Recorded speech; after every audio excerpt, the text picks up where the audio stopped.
हिंदू ग्रंथों और पुराणों के अनुसार ब्रह्मा, विष्णु और महेश इन तीनों को ही सृष्टि का निर्माता, पालनकर्ता और संहारक माना जाता है। लेकिन आपके मन में ये सवाल कई बार आता होगा कि भगवान विष्णु और महेश के तो दुनिया भर में कई मंदिर हैं और लोग घर में भी इनकी स्थापना कर पूजा करते हैं, लेकिन भगवान ब्रह्मा की पूजा कभी नहीं की जाती और उनका केवल पूरे भारत में सिर्फ एक ही मंदिर है जो कि पुष्कर में स्थित है। न जाने क्यों ब्रह्मा जी की पूजा करना वर्जित माना गया है। इन्हीं सभी बातों को जानने के लिए जुड़े रहिए मेरे साथ आपके अपने podcast channel the Aman Gupta show पर आज के एपिसोड प्रजापति में। धन्यवाद। अब दर्शकों, सबसे पहले जानते हैं भगवान ब्रह्मा जी के बारे में। हिंदू पुराणों के अनुसार भगवान ब्रह्मा को सृष्टि का निर्माता माना जाता है। उनका ये भी मानना है कि हिंदू धर्म के चारों वेद भगवान ब्रह्मा को समर्पित हैं, इसलिए लोग उन्हें धर्म पिता भी मानते हैं। अब वेदों के ज्ञान में अच्छी तरह से पारंगत होने के कारण उन्हें वेदों का ज्ञानेश्वर भी माना जाता है। भगवान ब्रह्मा ब्रह्मापुरी में रहते हैं, जहां वे वेदों के ज्ञान का उपदेश देवताओं को देते हैं। इसीलिए उन्हें प्रजापति के नाम से भी जाना जाता है।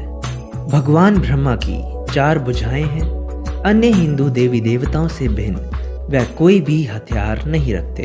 इसके बजाय भगवान ब्रह्मा पद्म, जपमाला, वेद, कमंडल यानी कि जलपात्र, एक कमल, एक चम्मच के रूप में एक राजदंड धारण करते हैं, जो यह दर्शाता है कि वह यज्ञों के भगवान हैं, जो यज्ञ में एक पवित्र घी डालने का प्रतीक है। चलिए दोस्तों, अब जानते हैं भगवान ब्रह्मा जी की सवारी क्या है और इनकी आयु कितनी है। भगवान ब्रह्मा की सवारी एक सफेद हंस है। लंबी सफेद दाढ़ी वाले भगवान प्रजापति कमल पर बैठकर इस सफेद हंस पर विचरण करते हैं। अब बात करें ब्रह्मा जी की आयु की। इनकी आयु लगभग 7,20,000 चतुर्युग मानी जाती है, जो कि सभी युगों के वर्षों को मिलाकर बनती है। अब दर्शकों, जानते हैं कि क्यों भगवान ब्रह्मा जी की पूजा पूरे भारत में सिर्फ पुष्कर में की जाती है। क्यों कोई भी ब्रह्मा की स्थापना अपने घर में नहीं करता। तो पुराणों के अनुसार एक बार ब्रह्मा जी हाथ में कमल लिए हुए अपने वाहन हंस पर सवार होकर अग्नि यज्ञ के लिए जा रहे थे। तभी एक जगह पर उनके हाथ से कमल का फूल गिर गया। अब फूल के धरती पर गिरते ही धरती पर एक झरना बन गया और उस झरने से 3 सरोवर बन गए, जो कि ब्रह्मा पुष्कर, विष्णु पुष्कर और शिव पुष्कर के नाम से जाने जाते हैं। ये देखकर ब्रह्मा जी ने इसी जगह पर यज्ञ करने का सोचा।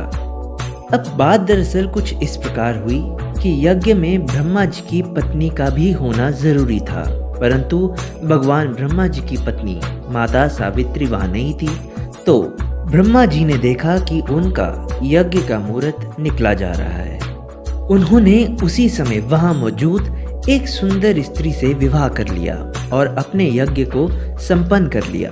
अब जब ये बात देवी सावित्री को पता चली, इससे नाराज होकर उन्होंने ब्रह्मा जी को ये श्राप दे दिया कि हे ब्रह्मा, आपने जिस सृष्टि की रचना की, आज के बाद इस पूरी सृष्टि में कोई भी आपकी पूजा नहीं करेगा।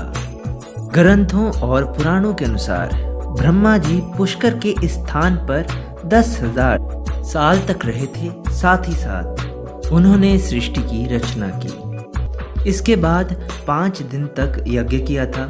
उसी यज्ञ के दौरान देवी सावित्री वहां पहुंच गई थी। पुराणों के अनुसार गुस्सा कम होने के बाद सावित्री पुष्कर के पास मौजूद पहाड़ियों पर जाकर तपस्या करने लगी और साथ ही साथ हर व्यक्ति की मनोकामनाएं पूर्ण होने लगी। तो दर्शकों, यही थी भगवान प्रजापति की पूरी कहानी। फिर आऊंगा एक नई कहानी के साथ। तब तक के लिए आप सभी से लेता हूं मैं इजाजत। धन्यवाद।